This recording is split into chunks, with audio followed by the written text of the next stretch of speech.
안녕하세요. 저는 부산에 사는 서은주라고 합니다. 올해 52이 되었어요. 제 인생은 남들이 보기엔 평범해 보였지만 사실 그 안은 늘 무너져 있었습니다. 겉으로는 가족을 위해 헌신적인 아내였지만 제 마음속엔 늘 나는 누구인가라는 질문이 사라지지 않았습니다. 22살 때 결혼했어요. 사랑이라기보단 안정된 삶을 택한 결혼이었죠. 남편은 성실했고 시댁은 무난했어요. 하지만 어느 순간부터 그 평온함이 저를 질식시키기 시작했습니다. 남편은 늘 같은 말만 했습니다.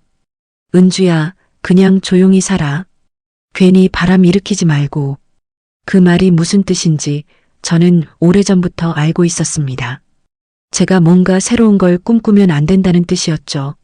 아이를 낳고 키우고 다시 밥 짓고 청소하고 남편 회사 일 챙기고 그게 제 하루의 전부였습니다. 거울 속 제 얼굴을 볼 때마다 생각했어요. 저 여자가 정말 나인가? 어느 날 친구의 연락을 받았어요. 은주야, 이번 주말에 고등학교 동창회 하는데 꼭 와. 너 요즘 얼굴 너무 못 본다. 그 말을 듣고도 망설였어요. 하지만 이상하게 그날은 가야 할 것 같은 기분이 들었습니다. 그리고 그 선택이 제 인생의 균열을 만들기 시작했습니다. 동창회 장소에 도착했을 때 오랜만에 얼굴들이 반갑기도 했지만 어딘가 낯설었어요. 다들 나름대로의 삶을 살고 있었죠. 그런데 그중 한 남자가 눈에 들어왔습니다. 은주야, 진짜 너 맞아? 나 윤석이야. 기억 안 나? 그는 고등학교 때 저를 늘 괴롭히던 장난꾸러기였어요. 그런데 지금은 세상 달라진 사람이 되어 있었습니다.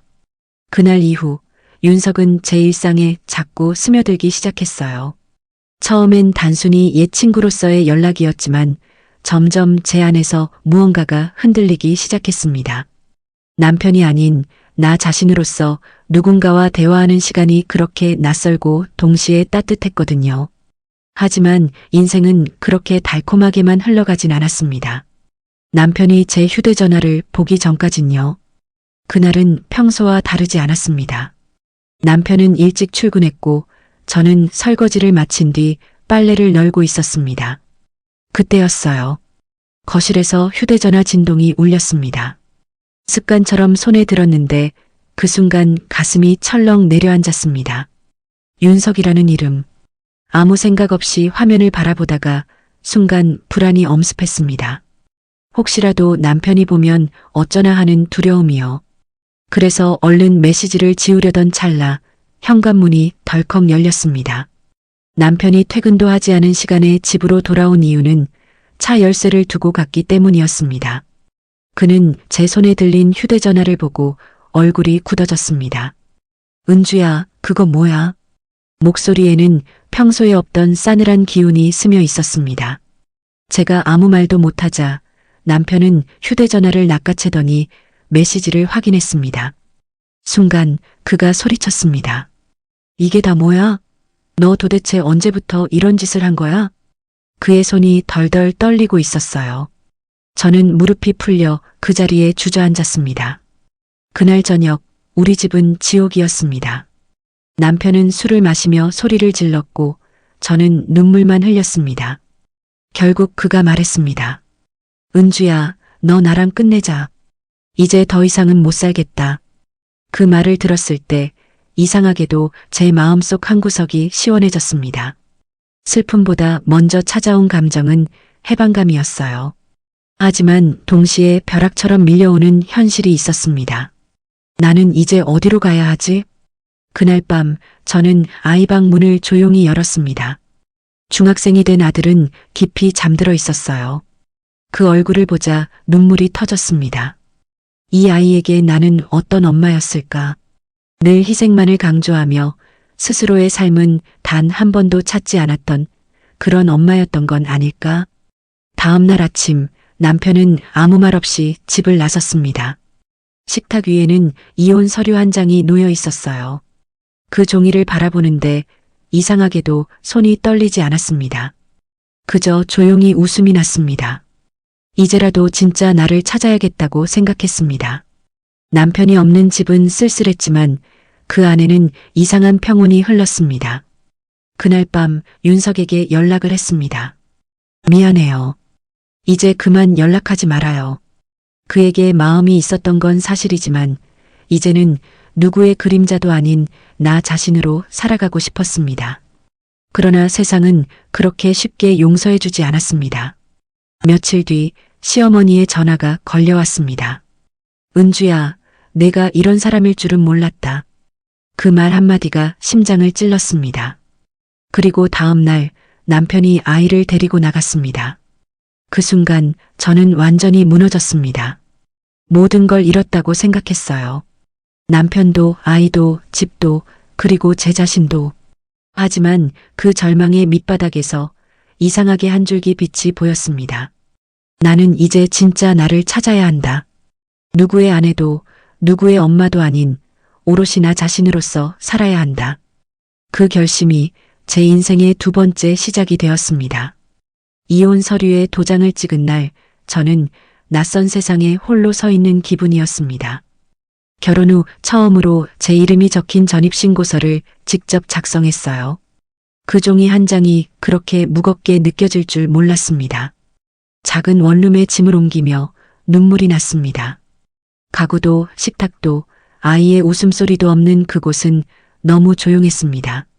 그런데 이상하게 그 적막 속에서 마음 한켠이 편안했습니다. 누구의 허락도 필요 없는 공간, 오롯이 나만의 공간이었으니까요. 하지만 현실은 냉정했습니다. 통장에는 몇백만 원 남짓, 그리고 앞으로의 생계는 막막했습니다. 살아야 했습니다. 그래서 저는 처음으로 일을 찾아 나섰습니다. 오랜만에 사회에 나가는 게 두려웠어요. 면접 자리에서 손이 덜덜 떨렸습니다. 직원 채용 담당자가 물었습니다. 가정주부로 오래 계셨는데 다시 일할 자신 있으세요? 그 질문에 저는 잠시 숨을 고른 뒤 대답했습니다. 네, 이제라도 저를 위해 살아보고 싶어요. 그 대답에 스스로 놀랐습니다. 입 밖으로 나온 그 한마디가 마치 제 인생의 선언 같았거든요. 며칠 후 저는 작은 카페에서 일하게 되었습니다. 처음엔 손님들 앞에서 서는 것도 어색했지만 점점 제 자리를 찾아갔습니다. 누군가에게 미소 짓고 따뜻한 커피를 건네는 일. 그 단순한 하루가 저에겐 다시 살아있다는 증거처럼 느껴졌습니다. 어느 날 카페 단골 손님 한 분이 말했습니다. 사장님, 요즘 표정이 참 좋아 보이네요. 뭔가 달라졌어요. 그 말을 듣는 순간 가슴이 뜨거워졌습니다. 나는 지금 변하고 있구나. 퇴근길 버스 창가에 비친 제 얼굴을 봤습니다. 예전처럼 초라하지 않았습니다. 입가엔 미묘한 미소가 떠 있었고 눈빛엔 생기가 돌았습니다. 그때 처음으로 생각했습니다. 아, 이게 진짜 나였구나. 하지만 세상은 여전히 저를 시험했습니다. 어느 날 아이의 학교에서 전화가 걸려왔습니다. 아이가 학교에 나오지 않는다는 말이었습니다. 순간 가슴이 철렁 내려앉았습니다. 급히 전화를 걸었지만 받지 않았고 남편에게 연락하니 차갑게 말했습니다. 은주야, 이제 내가 무슨 상관이냐? 그 말이 칼처럼 꽂혔습니다. 하지만 그 순간 제 안의 어머니로서의 본능이 깨어났습니다. 아이를 포기할 수 없었습니다. 그날 밤 저는 결심했습니다. 이제 다시 걸어야 한다. 도망치지 말고 싸워야 한다. 누군가의 허락이 아니라 제 선택으로 제 삶을 지켜야 한다. 그래서 다음 날 아이를 찾아 나섰습니다. 비 오는 오후 젖은 길 위를 걸으며 저는 다짐했습니다. 무너졌던 내 인생을 다시 세우자. 그리고 반드시 내 아들을 다시 품에 안겠다고. 그날은 유난히 비가 많이 내렸습니다. 회색빛 하늘 아래 우산조차 없이 서 있던 저는 한참 동안 움직이지 못했습니다. 머릿속엔 오직 한 생각뿐이었습니다. 내 아들을 찾아야 한다. 남편의 집 앞까지 찾아갔지만 문은 열리지 않았습니다. 인터폰 너머로 들려온 남편의 냉랭한 목소리가 귓가를 때렸습니다. 돌아가. 너한텐 이제 아무 권리도 없어. 그 말에 심장이 찢어지는 듯 아팠습니다. 한참을 그 자리에 서 있다가 결국 주저앉아 울음을 터뜨렸습니다. 비와 눈물이 뒤섞여 얼굴을 타고 흘렀습니다. 그날 밤 저는 길가에서 한참을 울며 생각했습니다. 나는 정말 모든 걸 잃은 걸까? 아니, 아직 아니다. 내 아들은 나를 기억할 거야. 며칠 후 용기를 내어 학교로 갔습니다. 아이는 여전히 결석 중이었습니다. 담임 선생님은 조심스럽게 말했습니다. 요즘 아드님이 많이 힘들어해요. 엄마를 그리워하긴 하지만 상처도 깊어요. 그 말을 듣는 순간 가슴이 무너졌습니다. 내가 그 아이를 얼마나 아프게 했을까? 그동안 내 욕심과 후회로 그 아이 마음을 찢어놓았던 건 아닐까? 학교를 나와 공원 벤치에 앉았습니다. 빗방울이 잔잔히 떨어지는 소리를 들으며 저는 조용히 속삭였습니다. 이제는 용서받지 못해도 괜찮아. 그래도 난 끝까지 너의 엄마로 남을 거야. 그때였습니다. 뒤에서 누군가 제 이름을 불렀습니다. 엄마. 그 목소리에 몸이 얼어붙었습니다.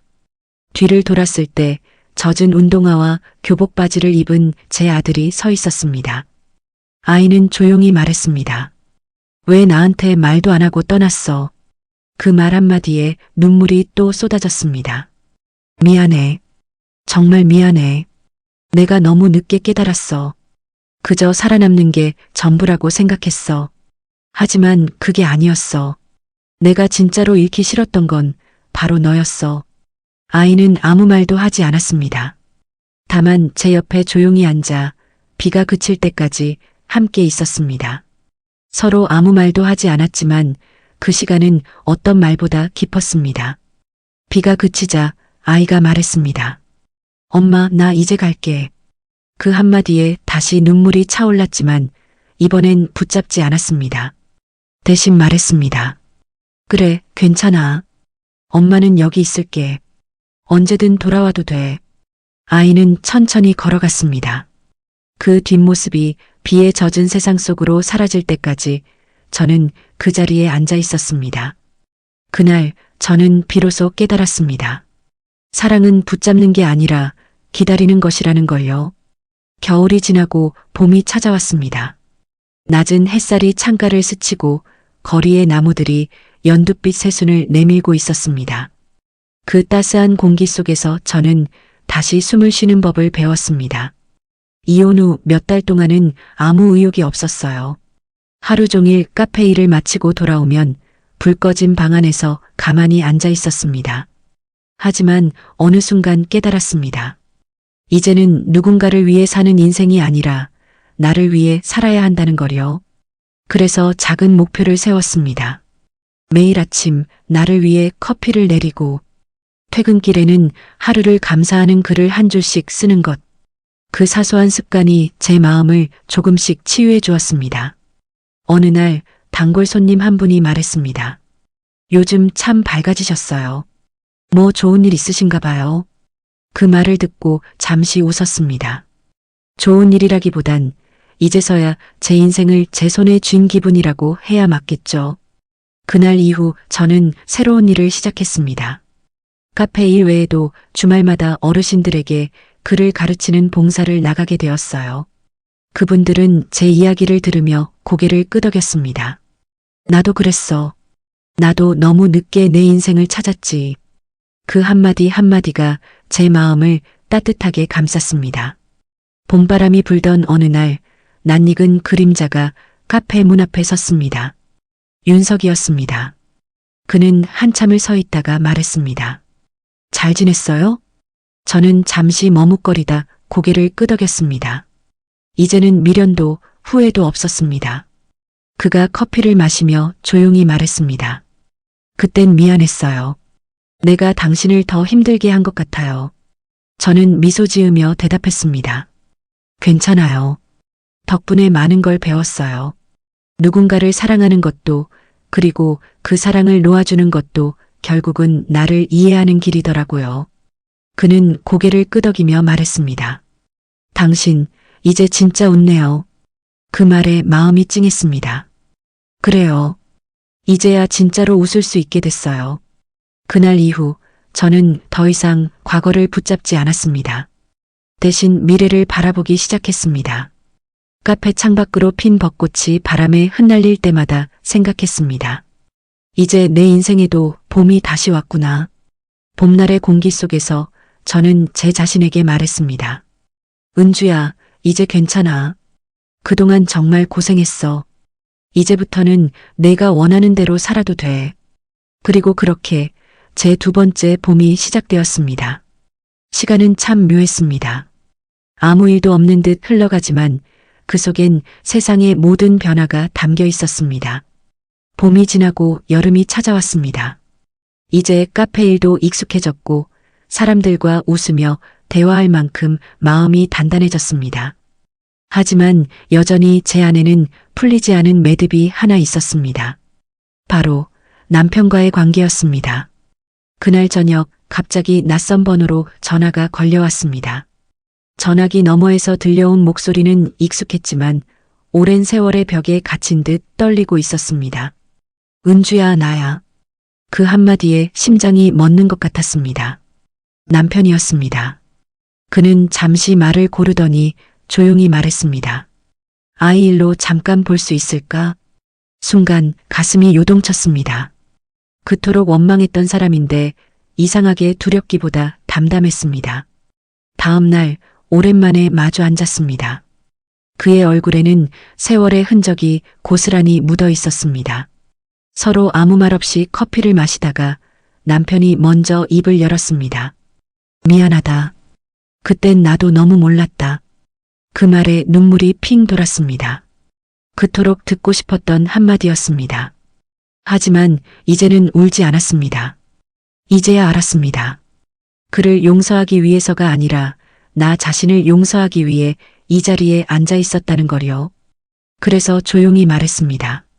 괜찮아요. 이제는 다 괜찮아요. 우리 모두 그 시절엔 너무 서툴렀어요. 남편은 고개를 숙였습니다. 그리고 조심스럽게 물었습니다.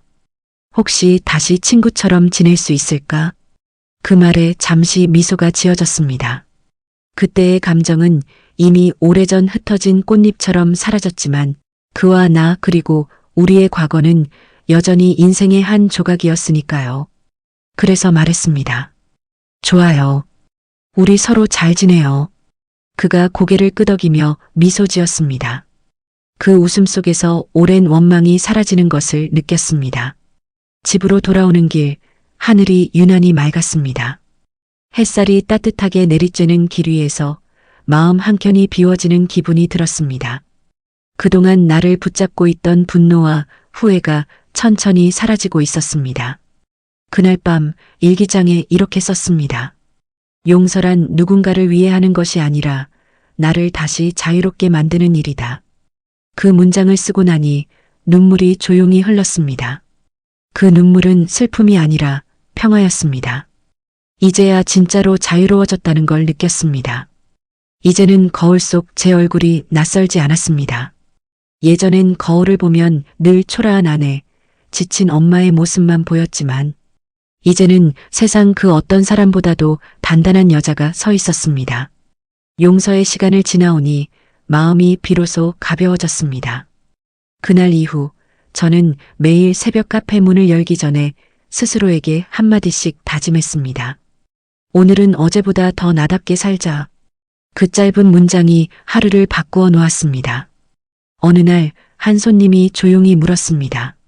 사장님은 어떻게 이렇게 밝은 에너지를 가지게 되었어요? 그 질문에 저는 미소를 지으며 말했습니다. 사실은요, 한때 제 인생이 완전히 무너졌던 적이 있었어요. 하지만 그 무너짐 속에서 비로소 저 자신을 봤어요. 그리고 이제야 알았어요. 행복은 주어지는 게 아니라 만들어가는 거라는 걸요. 그 손님은 고개를 끄덕이며 말했습니다. 그 말 참 따뜻하네요. 그 순간 제 안에서 무언가가 반짝였습니다. 내 이야기가 누군가의 마음을 위로할 수도 있구나. 그 깨달음은 제 인생의 새로운 불씨가 되었습니다. 그날 밤 저는 오랜만에 노트를 펼쳤습니다. 그리고 조용히 적었습니다. 은주야, 이제는 다른 사람들을 위해 따뜻한 이야기를 전해보자. 그 문장을 적는 손끝이 떨렸습니다. 그동안 내 안에서만 맴돌던 상처와 후회가 이제 누군가를 위로하는 글이 될 수 있다면 그것이 바로 내가 살아가는 이유가 되지 않을까 하는 생각이 들었습니다. 다음 날부터 저는 퇴근 후 글을 쓰기 시작했습니다. 작은 노트북 하나를 켜고 하루의 일기를 이야기처럼 적었습니다. 카페를 찾는 손님들의 이야기, 내 삶의 조각들, 그리고 그 속에서 피어난 희망의 문장들.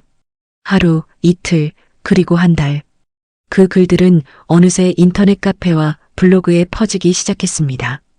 댓글에는 낯선 이들의 메시지가 달렸습니다. 당신의 글을 읽고 위로받았습니다. 저도 다시 살아보고 싶어요. 그 말을 볼 때마다 눈시울이 붉어졌습니다. 내가 이렇게 다시 누군가의 마음에 닿을 수 있다니. 그때 처음으로 마음속에 이런 생각이 스쳤습니다. 나도 언젠가 내 이야기를 책으로 써보면 어떨까? 그날 밤 저는 스스로에게 약속했습니다. 다시는 내 인생을 남에게 맡기지 않겠다고. 다시는 누군가의 그림자 속에 숨어 살지 않겠다고. 이제부터는 오롯이 나 자신으로 살아가겠다고. 그 약속은 제 인생의 나침반이 되었습니다. 비로소 제 길을 스스로 선택할 수 있게 되었고 그 길 위에서 진짜 행복이라는 단어의 의미를 조금씩 배워갔습니다. 글을 쓰기 시작한 지 어느덧 6달이 지났습니다. 처음엔 그저 내 마음을 다스리기 위한 기록이었는데 이제는 수많은 사람들이 제 글을 읽고 공감해주고 있었습니다. 그 사실이 믿기지 않았습니다. 이혼한 여자, 실패한 아내, 외로운 엄마로 살아온 제 이야기가 누군가에게 위로가 될 수 있다는 게 기적처럼 느껴졌습니다. 퇴근 후 밤마다 노트북 앞에 앉았습니다. 조용한 방 안, 커피 한 잔의 향기 속에서 그날 만난 사람들의 표정과 말들을 되새겼습니다.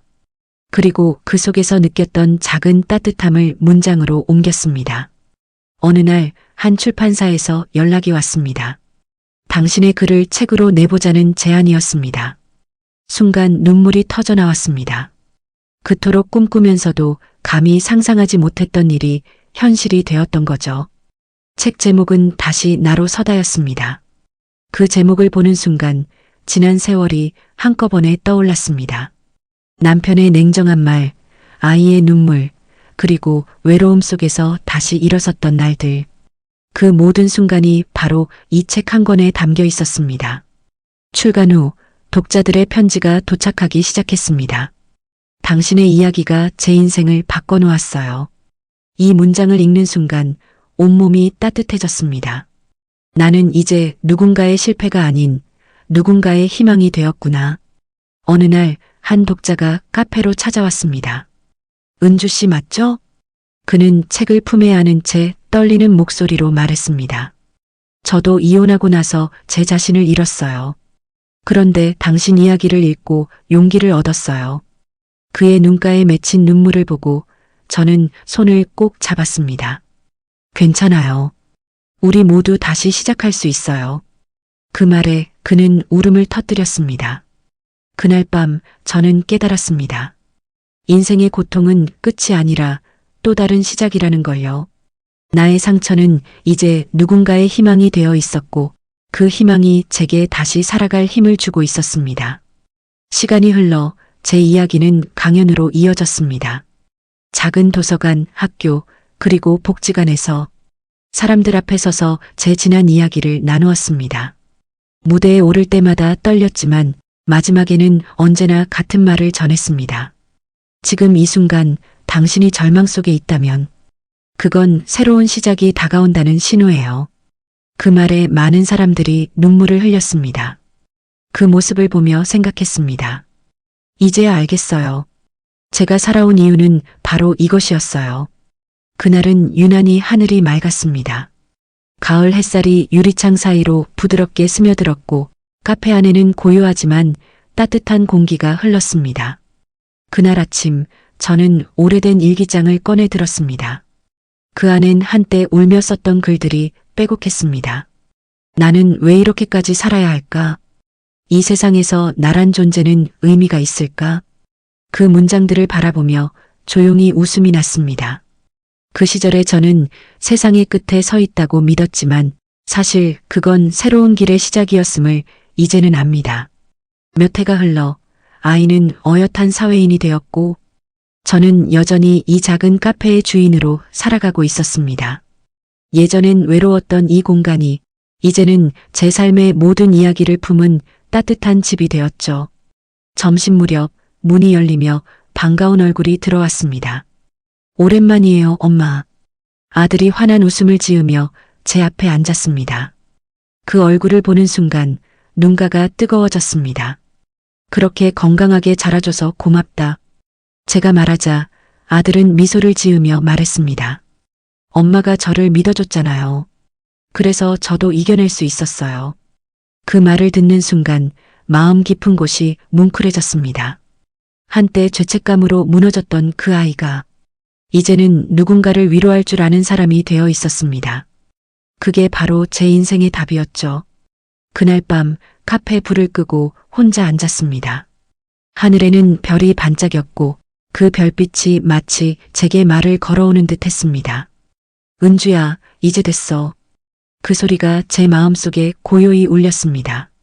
저는 눈을 감고 천천히 숨을 들이마셨습니다. 이제야 알겠어요. 인생의 끝이란 끝이 아니라 진짜 나를 만나는 시간이라는 걸요. 수많은 상처와 눈물 끝에서 저는 비로소 제 자신을 사랑하게 되었습니다. 그리고 그 사랑이야말로 이 세상에서 가장 단단하고 아름다운 힘이라는 걸 깨달았습니다. 그 순간 제 마음속에서 한 줄의 문장이 떠올랐습니다. 삶은 나를 무너뜨리기 위해 있는 게 아니라 나를 완성시키기 위해 존재한다. 그 문장을 마지막으로 일기장을 덮었습니다. 카페의 유리문에 비친 제 얼굴은 더 이상 지친 여인이 아니었습니다. 세상을 이겨낸 그리고 자신을 찾은 한 사람의 얼굴이었습니다. 오늘 이 이야기를 마무리하며 제 인생의 마지막 장을 조용히 넘기려 합니다. 돌아보면 제 삶은 늘 누군가를 위한 인생이었습니다. 남편을 위해, 아들을 위해, 세상의 시선을 위해. 그렇게 달리다 보니 정작 나는 늘 뒤로 밀려나 있었습니다. 하지만 이제는 분명히 말할 수 있습니다. 저는 제 인생의 주인공으로 다시 태어났습니다. 그 변화는 어느 날 갑자기 찾아온 게 아니었습니다. 수많은 아픔과 눈물, 포기하고 싶은 밤들을 지나며 조금씩 제 안의 목소리를 들을 수 있게 되었죠. 나는 무엇을 원하나요? 이 질문 앞에서 한참을 울었습니다. 그때 처음으로 깨달았습니다. 행복은 누구의 허락이 아니라 내 안에서 스스로 만들어가는 것이라는 걸요. 이제 저는 더 이상 누군가의 시선에 흔들리지 않습니다. 타인의 평가보다 오늘의 나를 더 소중히 여기며 살고 있습니다. 카페 한쪽 벽에는 제 인생의 문장을 걸어두었습니다. 삶은 나를 완성시키는 여행이다. 그 문장을 바라볼 때마다 이 길을 끝까지 걸어온 제 자신이 참 대견하게 느껴집니다. 어느 날 한 젊은 여성이 카페 문을 열고 들어왔습니다. 그녀의 눈은 예전의 저처럼 지쳐 있었습니다. 조용히 커피를 내주며 물었습니다. 괜찮아요? 무슨 일 있으세요? 그녀는 한참을 망설이다가 말했습니다. 그냥 요즘 너무 힘들어요. 아무것도 자신이 없어요. 그 말에 저는 미소를 지으며 대답했습니다. 괜찮아요. 저도 그랬어요. 하지만요, 인생은 다시 시작할 수 있어요. 그녀의 눈가에 눈물이 맺혔습니다. 그 모습을 보며 생각했습니다. 아, 이게 바로 나의 사명이구나. 이제는 내 이야기가 누군가의 어둠 속에 작은 빛이 되어주고 있구나. 밤이 깊어 카페 문을 닫으며 저는 하늘을 올려다보았습니다. 별빛이 유난히 밝았고 마음속에서 이런 말이 떠올랐습니다. 이제야 진짜 나를 찾았구나. 그래요. 인생의 끝에서야 저는 진짜 나를 찾았습니다. 더 이상 두렵지 않습니다. 이제는 어떤 어둠이 와도 제 안의 빛으로 스스로를 비출 수 있습니다. 그래서 오늘도 이렇게 말합니다. 괜찮아요. 아직 늦지 않았어요. 당신도 분명 당신만의 빛을 찾을 수 있을 거예요.